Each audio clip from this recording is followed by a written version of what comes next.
Being a named captain comes responsibility. It's now up to you to uphold what the previous captains have done for the club. Lockyer takes a shot, it's low! He's got it! I think he's got it!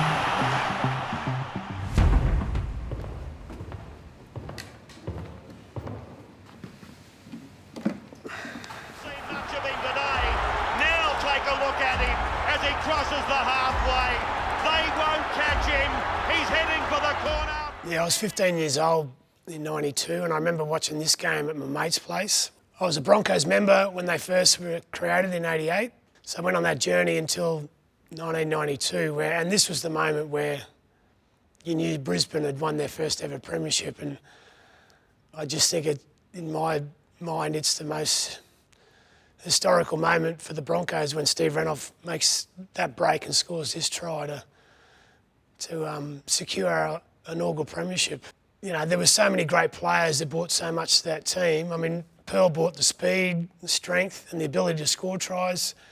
Alf had the creativity, and Glenn Lazarus was the other guy that was brought up from Canberra, and he was pretty much the difference between where they were finishing the previous years to winning their premiership. I remember watching this game, as I said, at my mate's house as a 15-year-old, and 3 years later I'm passing the footy or catching the footy off these guys. So, like, I never would have thought I'd ever call them my teammates, but a lot of these guys I played a lot of football with for a long time. So I shared some great memories with them. What they did in the 92, 93 was build a culture of success and winning. And you know, when I came into the Broncos system, that was evident. And it was, you know, I was probably very lucky and privileged to be at the Broncos at that point in time. Comes the defence, led by Sherwin, beats him, beats Ryan, goes inside Roberts, goes outside another, takes it outside the 30, gets the ball away. Here's Berrigan sprinting down. He's still 20 metres away. Berrigan's going for the corner. Berrigan, he's over. The prelim in 2006, this was the second most significant try in Broncos history, in my opinion, because without that we don't get to the grand final and we don't win the 2006 premiership. And well, we were down 20-6 at half time, and the Bulldogs had won the grand final in 2004, and when we were going down the tunnel at half time, Willie Mason was clapping and yahooing and saying, "We're off to another grand final, boys." You know, a lot of the guys in our team heard that comment.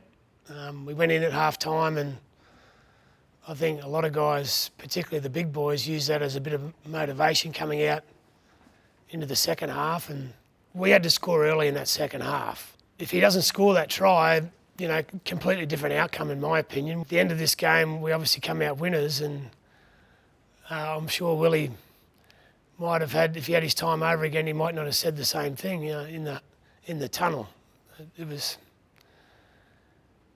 That was a pretty special game. Darren Lockyer, the kid from the country, to the Broncos for a career that has seen him rise to superstar. I remember saying to myself in the dressing rooms for the game, like, there's nothing going to take me from the field tonight unless I literally broke an arm or a leg. You know, I just knew it was the last 80 minutes I'd ever play on that ground.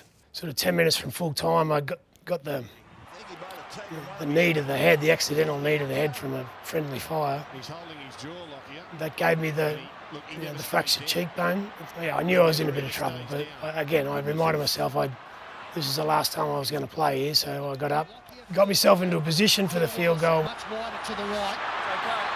Lockyer takes the shot, it's low! He's got it! I think he's got it! He's got it! He has! Darren Lockyer has kicked a drop goal that reminded me of Sean Timmins in an Origin game, I think. I'm watching it again now, like, you get goosebumps. It's just, for me, it was always the fans that had come to the ground and wanted to come and see our Broncos win. That's always what my priority was and our team's priority. And so to give the crowd a moment like that in a game like that was special. The names that have had the captaincy at the Broncos are significant names, and something that was very special. I was very privileged and honoured to get that role, but it comes with huge responsibility. And you know, I think that was the part that, you know, Wayne's very good at instilling, in that you've been given a position that not too many people have been given and will ever be given, and it's now up to you to uphold what the previous captains have done for the club and write your own history with it. Darren Lockyer, the kid from the country, to the Broncos for a career that has seen him rise to superstar status, through to legend and no doubts rugby league immortality.